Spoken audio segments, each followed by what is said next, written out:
নিরাপত্তার অভাবে না কোনো মাহফিল হয়েছে, না কোনো সাবে কদর পালন হয়েছে, না কোনো তারাবি হয়েছে, না কোনো জোহর আসর মাগরিব এশা হয়েছে, না কোনো মেসকিনের সহায়তা হয়েছে, না কোনো কিছু হয়েছে, বন্ধ।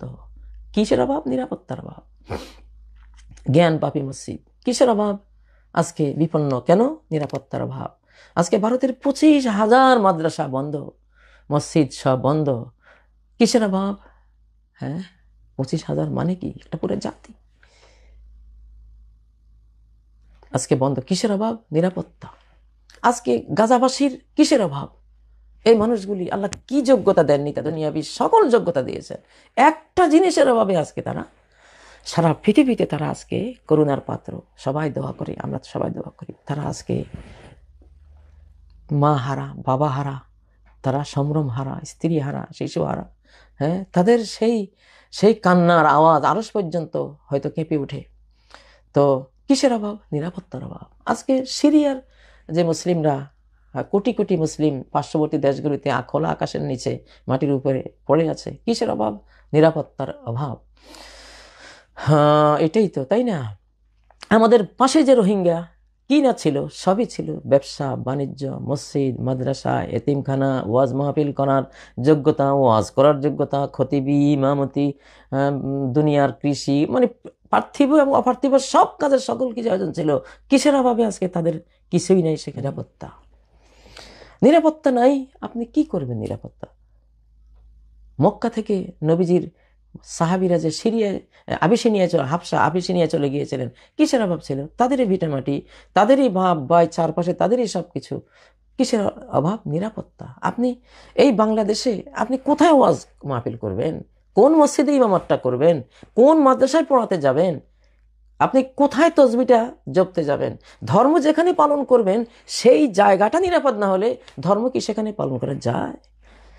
যারা এখনো মনে করেন না দেশ আগে, না আমি আগে ওয়াজ নসিহত করি, আমাদের বেশিরভাগ নিরাপত্তা চাইলে কথা বলতে পারি না, বলি না। এখন বলতে হবে, এখন বলার সময়। নিরাপত্তা নাই, বাস কিছুই নেই। হ্যাঁ, দুটো জিনিস। একটা জাতির জীবন টিকে থাকে দুটো জিনিস, তার খাদ্য নিরাপত্তা, জানের নিরাপত্তা। এই দুটার সাথে বাকি নিরাপত্তা সব।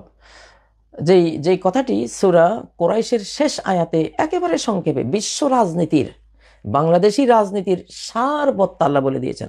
আল্লাযী আত'আমাহুম মিন জু ওয়া আমানাহুম মিন খাউফ। ক্ষুধা থেকে নিরাপদ করে দিয়েছেন, ভয় থেকে তোমাকে সেভ করে দিয়েছেন। কোনো ভয় নাই।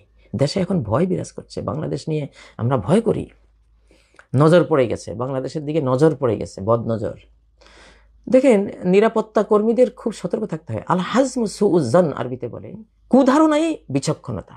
যে পুলিশের দৃষ্টি আর বিচারকের দৃষ্টি দুই রকম। পুলিশের দৃষ্টি হইতে হবে এই লোকটা খারাপ, হ্যাঁ, দলিল প্রমাণে ভালো প্রমাণ হলে আমি ছেড়ে দিব। আর বিচারকের দৃষ্টি হইতে হয় এই লোকটা ভালো, আমি তাকে কিছুতেই শাস্তি দেব না। হ্যাঁ, দলিল প্রমাণে অপরাধী সাব্যস্ত হলে তখন কেবল আমি শাস্তি দেব। দুইটা তো নিরাপত্তা আমরা দেখেছি। বক এরা শিকারি প্রাণী। আপনি রাস্তা দিয়ে হেঁটে যাচ্ছেন, বক আপনার 3 হাত দূরে সে বসে মাছ শিকার করতেছে, সে যাবে না, উড়াল দিবে না। সে মনে করতেছে এই লোক তো আমার দিকে তাকাচ্ছেন। যেই তাকাচ্ছেন, চোখে চোখ হয়েছে, বাস দিল উড়া। এই লোক তাকাইলো, লোক তো ভালো না, তাকাইলো কেন? বাঘের চোখ, বাঘে যখন শিকার করে, গতকাল বলেছিলাম যে ওরা চোখে চোখ পড়লে ওরা থমকে দাঁড়ায়, তাকাইছে মারাত্মক। না তাকাইলে এসে বাংলাদেশের দিকে তাকিয়েছে, যে এটা তো জানেন সারা ওয়ার্ল্ডের বড় হুজুরেরা নজর দিয়েছে। কি যে আছে এগুলি বদনজরই মনে করি সব। তো নজর তো দিয়েছে, আপনাকে সতর্ক হয়ে যেতে হবে। আজকে আমার নিরাপত্তা বিষয়ক কয়েকটি আয়াত আপনাদেরকে দিচ্ছি, একটা সূরা ইউনূস থেকে। এটা আমি আগেও বলেছিলাম। এই যে বাংলাদেশে জায়গায় জায়গায় আগুন ধরে আমাদের হাজার হাজার কোটি টাকার সম্পদ ধ্বংস করা হচ্ছে, ডলার সংকটে জর্জরিত করে দেওয়া হয়েছে, গার্মেন্ট শিল্পের উপরে বিরাট আপদ নামিয়ে আনা হয়েছে, আমাদের বিভিন্ন খাদ্যদ্রব্যের উপরে দ্রব্যমূল্যের আগুন হতে হতে হতে শেষ, যে লক্ষ লক্ষ কোটি টাকা পাচার হয়ে দেশকে খুলখুল্লা, মানে এটাকে একবারে ওই যে তলাবিহীন ঝুড়ি, তাই না? সেই পর্যায়ে নেওয়ার জন্য লাস্ট এখন যে বর্তমান যুগের অর্থের যেই গুদাম, সম্পদের যে টাকা পয়সার যেই ট্রেজারি, যে গুদামটা, ব্যাংক, সে ব্যাংকের উপরে হানা দিয়েছে। এটা খুব বড় কোনো ব্রেইন থেকে এটা আসছে। এটা কোত্থেকে আসতে পারে? এই যে মুসা আলাহিসাল্লামের আয়াতটা দিয়ে আমি আপনাদেরকে বুঝাই। মুসা আলাহিসাল্লামের জাতির নাম ইহুদি জাতি।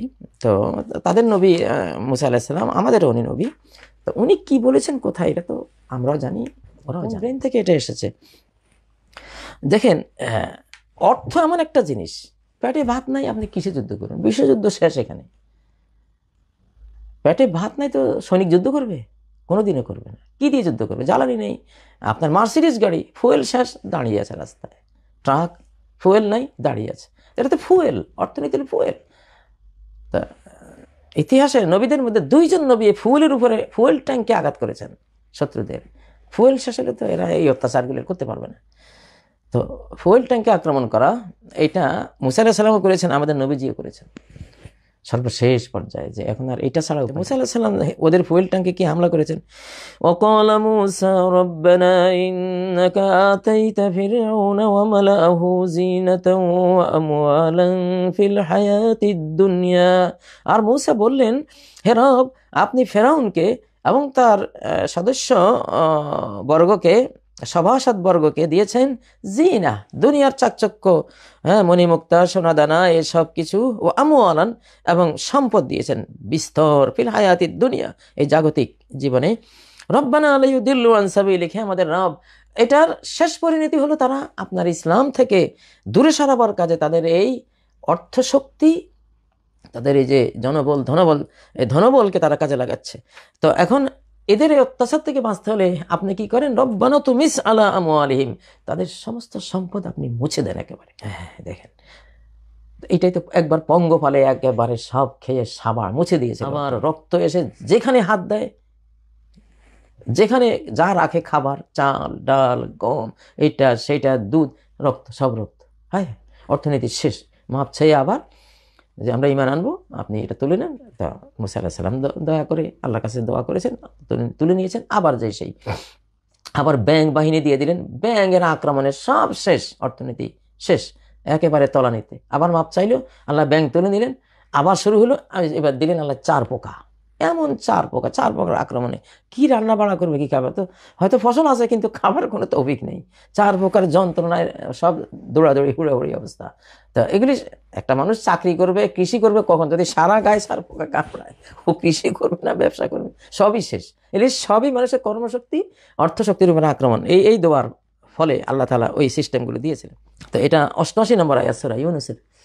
তো আমাদের অর্থনীতির উপরে যে হামলাটা হচ্ছে, এইটা মুসা আলাইহিস সালামকে চেনে জানে এইরকম কারো হইতে পারে। আলহাজ মাসউজ্জান কুদারণা রাখাই এটা নিরাপত্তার বিচক্ষণতা। নিরাপত্তার ক্ষেত্রে আপনি পুলিশি দৃষ্টি, খারাপ দৃষ্টি, যে কেন তাকাইলে লোকটা নিশ্চয়ই সমস্যা আছে। নজর থেকেই তো সব কিছু হয়। নজর থেকে, এই নজরটা নিয়ে এখানে ব্রেইনে যখন এটা নেগেটিভ ছবি তুলে এটাকে পজিটিভ করে দেখে, এরপরে পরিক্রমা শুরু হয়, এরপরে অ্যাকশন শুরু হয়। মূল হলো, প্রথম হলো দৃষ্টি পড়েছে কিনা, বাস। এখন পার্বত্য চট্টগ্রামের উপরে দৃষ্টি পড়ে গেছে, এটা তো জানেন, বাস। আর পরবর্তীগুলি এটা নেগেটিভকে পজিটিভ করবে, ছবি তুলবে, দেখবে, অ্যাকশানে যাবে, পরিকল্পনা হয়ে গেছে, এগুলি বোঝার দরকার নেই। এগুলি তো হয়ে গেছে অলরেডি। অতএব বাংলাদেশের এটাকে, এই ব্যাংক লুটকে যে কয় টাকা আর গেছে, সেটা কথা না। অর্থনৈতিক শক্তির উপরে যে হামলাটা হয়েছে, এটা ভয়াবহ এবং মারাত্মকভাবে এটাকে দেখা উচিত আমাদের নিরাপত্তার জন্য। তো এটা একটা সাইড। আর আরেকটা হলো যে শান্তি চুক্তির আড়ালে, যেটা শান্তি চুক্তি করে সামরিক শক্তি অর্জন করে এখন পুনরায় তারা আক্রমণ করে ফেলেছে অলরেডি। তো এদের সাথে আর কোনো শান্তি চুক্তির কি সুযোগ আছে? আল্লাহ কি বলেন? আমি সূরা আনফাল থেকে আপনাদেরকে আল্লাহর কোরআনের একটা আয়াত দিচ্ছি। আউযু বিল্লাহি মিনাশ শাইতানির রাজীম। আল্লাযীনা আহাদতা মিনহুম সুম্মা ইয়ানকুদুনা আহদাহুম ফি কুল্লি মাররাতিন ওয়া হুম লা ইয়াত্তাকুন। যাদের সাথে তুমি শান্তি চুক্তি করো, সামরিক শান্তি চুক্তি একই জিনিস, এই চুক্তি করো, সুম্মা ইয়ানকুদুনা আহদাহুম, তারপর তারা চুক্তি ভঙ্গ করে, ফি কুল্লি মাররাহ, প্রত্যেকবার, যতবার শান্তি চুক্তি করেছে অতীতে ততবারই ভঙ্গ করেছে। খোঁজ নিয়ে দেখো গ্রামে গঞ্জের পার্বত্য অঞ্চলে জনগণ কি বলে। কিভাবে তারা আজকে ঘর ছাড়া, বাড়ি ছাড়া, ভয় রাত্রে বের হয় না, মসজিদে যাওয়া এখন বন্ধ হয়ে যাচ্ছে। কি ভয়ঙ্কর একটা অবস্থা, অথচ শান্তি চুক্তি করেছে। তো এই যারা করে, প্রতিবার চুক্তি ভঙ্গ করে, ওহুম লা ইয়াত্তাকুন, তারা কোনো পরোয়া করে না, ভয় পায় না যে এটা অনৈতিক কাজ, এটা অন্যায় কাজ, আল্লাহ বিরোধী কাজ, সৃষ্টির মধ্যে এটা ঘৃণিত, এটা করা ঠিক না, কিন্তু তাদের মধ্যে সে বোধটা নেই। আচ্ছা, এখন অ্যাকশনটা কি হবে? এটা সূরা আনফালের 56 নম্বর আয়াত। 57 নম্বর আয়াত আল্লাহ বলছেন, فَإِمَّا تَثْقَفَنَّهُمْ فِي الْحَرْبِ فَشَرِّدْ بِهِمْ مَنْ خَلْفَهُمْ, যদি ওদেরকে পেয়ে যাও কোনো ফ্রন্টে, হ্যাঁ, যদি তোমার উপরে আক্রমণের কোনো কিছু করেছে, ব্যাংক ডাকাতি করেছে, পাবলিক ম্যানেজারকে লুট করে বন্দি কিডন্যাপ করে নিয়ে গেছে, এটা করেছে ওটা করেছে, তো এইরকম কোনো ঘটনা যদি পেয়ে যাও, যুদ্ধ পরিস্থিতিতে যদি পেয়ে যাও, এমন অ্যাকশন নেবা, ফাশাররিদ বিহিম মান খালফাহু, এদের এই গাদ্দার, এই বিশ্বাসঘাতক, এদের উপরে এমন অ্যাকশন নিবা, আরও যাদের সাথে তোমাদের চুক্তি আছে, ওই চুক্তিওয়ালারা যাতে এদের এই ভয়াবহ পরিণতি দেখে ওরা যাতে এই বিশ্বাসঘাতকতা থেকে চিরতরে তারা ফিরে আসে, চিন্তাও যাতে করতে না পারে যে সর্বনাশ, এরা বিশ্বাসঘাতকতা করার কারণে বাংলাদেশ কি করেছে এদেরকে। বাবার দরকার নাই, নিরাপদে থাকি, এগুলি স্বাধীনতা মাধীনতা বাদ দে, এটা স্বাধীন বাংলার অংশ, কিসের স্বাধীনতা আবার এখানে তোদের, শয়তানি যত। তো এই জন্য ফাশাররিদ বিহিম, তাশরিদ আরবি শব্দ, এই তাশরিদের ব্যাখ্যা কি?